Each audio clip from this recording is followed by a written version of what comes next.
Good evening. It's a great honor to be here in India with all of you.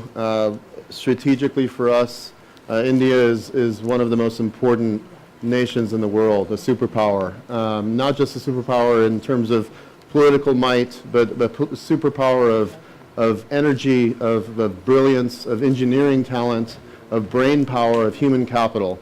Where I live in Silicon Valley, I've seen the incredible talent that's flown to America and has helped build so many incredible companies.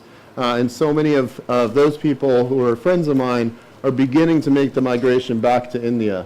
And in many ways, we are here because of that talent. A good friend of mine, I'll give you this one story, was one of the founders of an app called Pulse.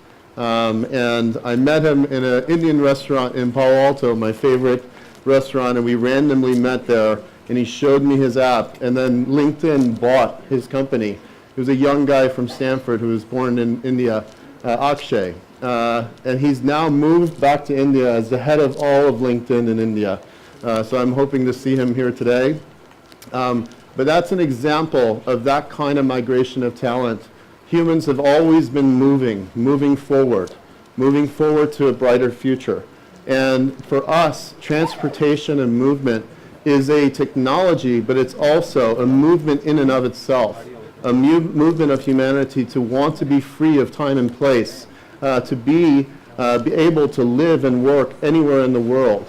Elon Musk's brilliance in not just in PayPal and SpaceX and Tesla, his brilliant mind came up with the initial idea of Hyperloop, and he's a friend of mine.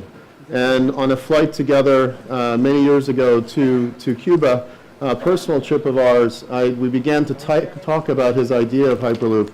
And I asked him, would this also work for cargo? Would it work for not just moving people, but could we move commerce around the world faster? Could we transform manufacturing and build manufacturing cities and distribute goods and people all over the world faster than any other time in human history, and open up economic opportunity to regions that have been tied off from the rest of the world? And he said, actually, cargo would work. That's a good idea. And I'm also too busy to do this, so I'm going to open source this. And I raised my hand and I said, could I build it? And he said, absolutely. So I began the work, and he pushed him to do the white paper. The white paper was published, and I took it to President Obama one-on-one at the Oval Office for lunch, and I presented it to him, and the president actually had his science team do the background, the diligence, and came back. He read the whole report and said, this is actually a good idea, it could work. And with that, I began to build the company. And as you see in some of the talent here, you're going to meet Rob Lloyd, who is one of the most incredible leaders that I've met. He built Cisco, connected the world, was president of Cisco. We're so blessed to have him here. You met Nick, who used to work with him at Cisco as well. They're a dynamic duo, and we are building our team. We're now 225 people full-time. Can you believe that? In two years.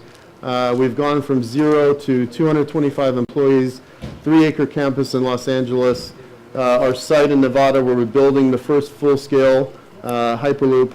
We're moving as fast as possible, and we're here today in India on this historic day to announce so many great things that we'll have Rob Lloyd walk everyone through.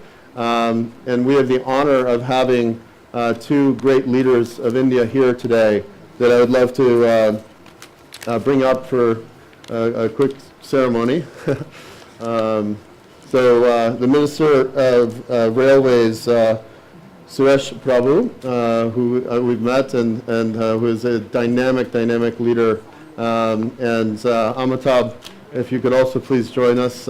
We just wanted to present to you a small gift and token of our appreciation.